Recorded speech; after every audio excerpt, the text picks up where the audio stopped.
कर्मी अपनी सामान्य गति की 6/7 गति से चलकर एक निश्चित दूरी तय करती है और सामान्य लगने वाले समय से 14 मिनट अधिक लगते हैं। सामान्य लगने वाले समय की गणना कीजिए। हेलो डियर्स, डिस्कस कर रहे हैं एप्टीट्यूड और टॉपिक है समय, दूरी और चाल। इसको कहते हैं स्पीड, डिस्टेंस एंड टाइम। प्रश्न आरआरबी आरपीएफ 2018 का।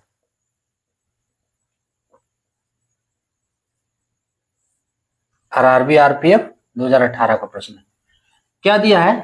जब कर्मी जो है सामान्य गति की 6/7 गति से चलकर एक निश्चित दूरी तय कर रहा है तो उसको 14 मिनट ज्यादा लग रहा है। अब हमको समय बताना है जब वह सामान्य गति से चलता है, उस समय का समय, है ना। देखो करना क्या है, सबसे पहले हम मान लेते हैं कि सामान्य गति के लिए समय बराबर t मिनट। माना कि सामान्य गति के लिए समय इक्वल्स टू टी मिनट। देखो इतना लैंग्वेज आप लोग लिखना है या नहीं लिखना है ये आपका डिस्कस होगा कॉन्सेप्ट से। जब आप कॉन्सेप्ट समझ जाओगे इसका तो ये लैंग्वेज जो है लिखने की जरूरत नहीं है, ठीक है। हम कॉन्सेप्ट को क्लियर करने के लिए ये सब लिख रहे हैं। टी मिनट मानते हैं। अब देखो इसके लिए एक फॉर्मूला यूज होगा, ठीक है। चाल बराबर क्या होता है? दूरी बटे समय। अरे चाल वही गति जिसको बोलते हैं, इसको गति भी कहते हैं। चलो गति लिख दिए, ठीक है। ये फॉर्मूला क्या है? दूरी बटे समय। अगर इंग्लिश में चाहो तो स्पीड इक्वल्स टू डिस्टेंस बटे टाइम। डिस्टेंस बाय टाइम ये होता है, ठीक है। देखो सामान्य गति से जब चल रहा है तो उस समय हम मान लेते हैं स्पीड s मान ले रहे हैं, ठीक है। Speed equals to s।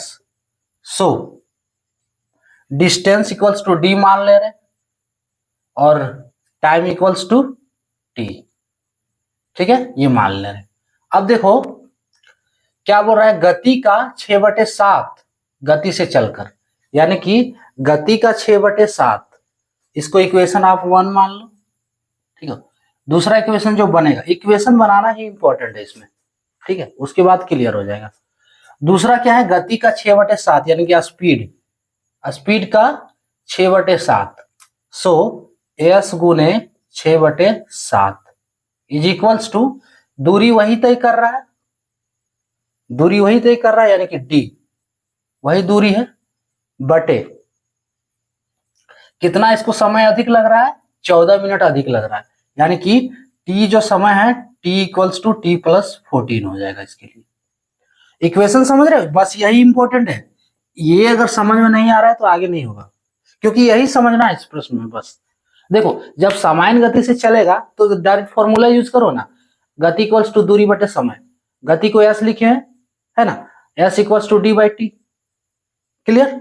अब देखो इसमें थोड़ा ध्यान देना है कि गति का जब 6/7, देखो सामान्य गति की जब 6/7 गति से चल रहा है, यानी कि गति का 6/7, क्लियर, इज इक्वल्स टू कब पहुंच रहा है? देखो दूरी तो वही है ना, निश्चित दूरी, यानी कि वही दूरी है तो d का d रहेगा, लेकिन 14 मिनट लेट लग रहा है इसको। जब गति में चेंजिंग हो रहा है 6/7 तो 14 मिनट लेट लग रहा है। सो t प्लस 14 हो गया, है ना। समय तो t लग रहा था इसमें सामान्य में, लेकिन इसमें 14 मिनट लेट लग रहा है तो ज्यादा कर देना है 14 मिनट, t प्लस 14। ये दोनों इक्वेशन तैयार हो गया। आप सॉल्व कर दो इसको। यहां से हमको निकालना क्या है? t निकालना है। सो देखो इस इक्वेशन से बनेगा, इस इक्वेशन से क्या बनेगा? s equals to D by T. तो यहां से अगर हम d निकाल लें तो इसलिए d इक्वल्स टू क्या होगा? एस टी होगा, d equals to S T. अब इस इक्वेशन में आ जाओ, इसको सॉल्व करो, ठीक है। तो s इंटू 6 बाय, देखो d के जगह पे एस टी डाल देते हैं हम, ठीक है। d की जगह पे S T, put d equals to S T. So S into 6/7 equals to S T बटे, चलो एस इंटू टी लिख देते हैं, एस इंटू टी है ना, वहां भी एस इंटू टी है, एस टी अगर नहीं समझ में आ रहा है तो लो S into T. So S into T इस इक्वेशन से, इन इक्वेशन 2 डी के जगह पे S into T, T plus 14। Clear. अब देखो यहां से एस एस हम काट सकते हैं, अरे दोनों का दोनों इंटू में है, ठीक है ना, ये अलग है। अब क्लियर हो रहा है, इधर भी एस इधर भी एस, एस एस ये कट गया, यानी कि दूरी का काम खत्म। हमको टी तो ही निकालना, इस इक्वेशन से टी नहीं निकाल सकेंगे, कोना कोनी गुना करते हैं। 7t इक्वल्स टू, ऐसे गुना होगा ना, 7t equals to 6 into T plus 14। So 7t और यहां और लिखते जा, 7t equals to 6t plus 6 into 14, यानी कि 6 गुने 14, 14 छक 84, 7t बराबर 6t प्लस 84। अब 6t को RHS से LHS ले चलो, तो 7t माइनस माइनस में होगा, ये 6t प्लस से माइनस होगा ना, 7t माइनस 6t बराबर 84, जो 7t माइनस 6t यानी कि t बच रहा है, t इक्वल्स टू 84। हम किससे कर रहे हैं, मिनट में कर रहे हैं, तो ये मिनट हो गया। अब 84 मिनट तो यहाँ दिया नहीं है, 60 मिनट दिया, 48 दिया, ऑप्शन नहीं मैच कर रहा है। यहाँ तो इजी है, आप लोग खुद भी कर सकते हो। अरे इसको घंटा में बदल देना है, देखो दोनों में आ रहा है कि नहीं। 84 को क्या लिख सकते हैं, 60 प्लस 24 मिनट लिख सकते हैं। अब 60 मिनट बराबर, ये भी 60 minute plus 24 minute, 60 minute plus 24 minute. अब 60 मिनट बराबर क्या होता है, 1 घंटा, तो 1 घंटा 24 मिनट। क्या 1 घंटा 24 मिनट आंसर है, देख सकते हो आप लोग, ऑप्शन 1 घंटा सी वाला ऑप्शन करेक्ट होगा। क्लियर। इसके लिए सिर्फ ये 2 इक्वेशन इंपॉर्टेंट है बस, और कुछ नहीं।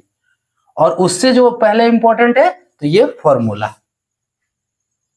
क्लियर, ये फॉर्मूला लगाना, फॉर्मूला याद रख रहा है। उसके बाद हम मान लें कि सामान्य गति के लिए जो समय लग रहा है वो t मिनट है। पहला तो इक्वेशन बन रहा है, फॉर्मूले बना देना इक्वेशन को, ठीक है।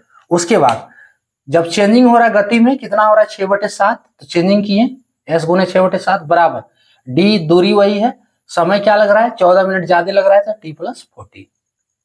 क्लियर। अब क्या है, यहां से d बराबर निकाल लिया, और d का वैल्यू कितना है, s इंटू टी। अब d equals to s into T, इस इक्वेशन में पुट कर दिया, देखो लिखे हुए हैं, है ना, वो d equals to s into T in equation 2।